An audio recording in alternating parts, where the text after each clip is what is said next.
Graham, God, good to hear your voice again.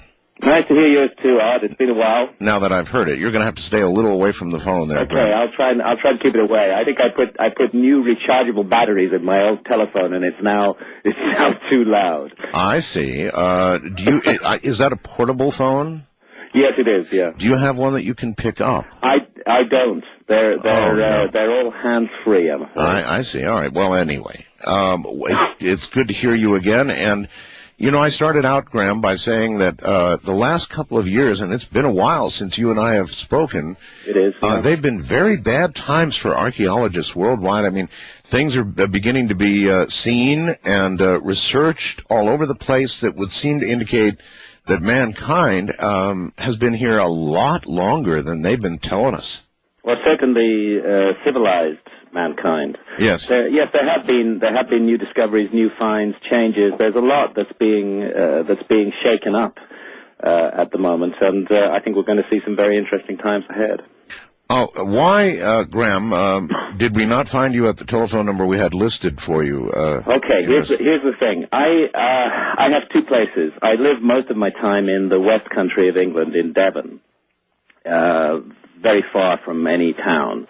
But sometimes I have to be in London, so we have a small place here, and when I have to work in London, we come up and stay here. I see. And I had given the London numbers, but I think what happened was that you'd been trying my numbers in Devon. I see. That's it, really. I see. Okay. Easy enough. Anyway. Easy enough, yeah. Well, luckily I had your hotline, so I called in. Now, as you've seen all of this stuff unfolding, you know, all of these new discoveries, I suppose you've heard about off the coast of Cuba and all the rest of that? Absolutely, yes. The Cabo San Antonio, very interesting, yes. You must feel somewhat vindicated. I think it's too early to go around feeling vindicated. But what I feel is that the basic proposition that I put forward, which is that there was a higher level of civilization, perhaps much higher than we've expected way back in the Ice Age, and that an urban city-dwelling culture, a culture that had reached that level, was destroyed by the rising sea levels at the end of the Ice Age, and that we're going to find the remains of it underwater. That seems to be being supported by evidence at the moment, but we need to do a whole lot more work on these places, and there's a lot of bridges to cross yet, but it's looking good. All right, well, we're all hearing about Cuba, and we're waiting for information on that. What can you tell us about what's been found off the coast of India? Well, what's been found off the coast of India, you have two separate sites. You have sites in the northwest of India, and you have sites as about as far away from those as you can get and still be in India, in the southeast of India. And I've been following both of these areas as a diver and as a researcher for several years now.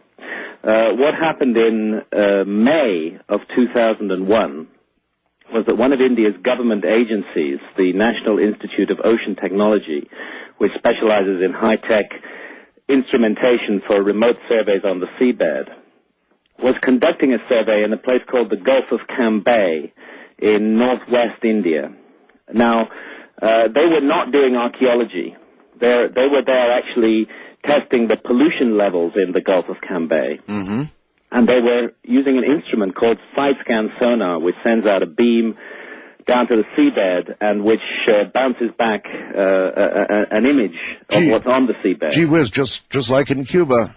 Just like in Cuba, side-scan sonar. However, it's gone a lot further than that. So back in May last year, they were doing this survey, and they started to notice very regular geometrical formations on the seabed. They had geologists with them, and they just couldn't understand what these things were. They were about 120 feet down, and they were very extensive, and they focused their survey in that area, followed this up, and they found that what they seemed to be sitting on top of were two cities, roughly 5 miles long and about a mile wide, laid out alongside of ancient riverbeds, parallel to each other but about 15 miles apart. And to give a sense of the size of these cities, if you added them both together, you would have a city the size of Manhattan. My God. Now, this is very extraordinary, and it was a very extraordinary discovery at the time because the depth of submergence suggests that these are very old. But when the National Institute of Ocean Technology went public with its findings in May last year, nobody took them seriously because the suggestion that there could have been fantastic cities of this scale thousands and thousands of years ago, which had been covered up by water, was just too difficult for archaeologists to swallow. And they suffered a lot of ridicule at that time. But they didn't give up, and they went back with their research vessel, and they pulled up using, in fact, a mechanical grab. They put themselves over the top of the cities, and they pulled up from the seabed more than 2,000 man-made artifacts, including pottery, jewelry, even human remains, teeth, bones, a vertebrae, a jawbone, wonderful things. Actually. Wow! How would human remains last that long? I can understand some other artifacts, but human remains—that's amazing. In fossilized form, yeah, they do. And these were fossilized, and they had lasted because they ran carbon dating tests on pieces of cut wood that were found amongst this artifact. The wood was perfectly preserved. Right. And the date that they got from the carbon dating, which is a standard archaeological tool, and I'm often accused of ignoring it, but a date that was given by carbon dating was 9,500 years ago, 7,500 BC. That's about 4,000 years older than any city known to archaeologists anywhere in the world. And it suddenly led to a huge jump in the seriousness with which these ruins on the bottom of the Gulf of Cambay were taken, because no longer could it be said that they were simply an artifact of the imaging process or some kind of scientific hallucination. Once you pull 2,000 artifacts out of them, it obviously and logically enormously increases the possibility that they're man-made. And in fact, nobody in India is in serious doubt about that now. Well, so we're dealing with something that confounds the established picture of history, because we're supposed to have started developing cities 5,000 or less than 5,000 years ago, with the gradual growth and emergence of civilization, which has always been thought to have started in the Fertile Crescent in the Middle East near Iraq. Oh, yes. And now suddenly thousands of years earlier, we have these cities which simply can't be explained.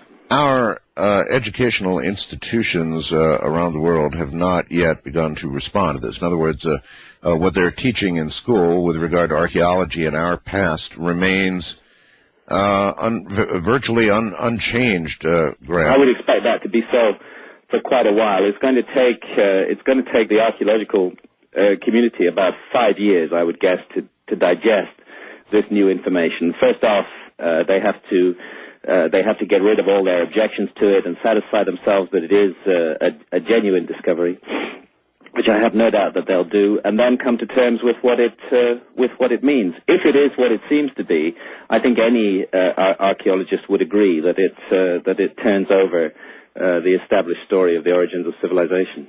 Well, in what way? In what way do you think they will now explain what they know about man's presence on the planet in such manner? I mean, what are they? You have to understand that the first.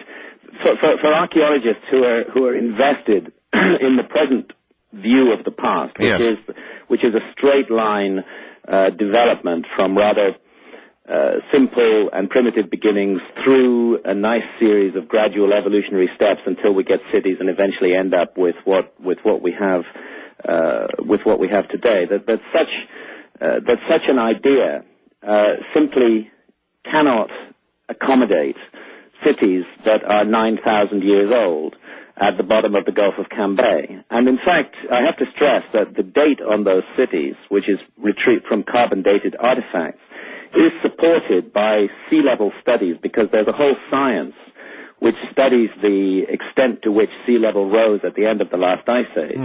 And this science puts the submergence of the Gulf of Cambay round about 7,700 years ago. So it means that the cities there couldn't have been built before that date, and so the carbon date of about 1,500 years older than that makes sense. All right. Well, maybe you can describe... To answer your question, very difficult for archaeologists to accommodate themselves to this. So the first thing we're going to see is several years of intense critical focus on these finds to see if they can be dismissed. That'll be the first thing that happens. But if everybody, if it's confirmed, and we're if it's confirmed, and we're now 5 or 10 years later, Yeah. what conclusions do we draw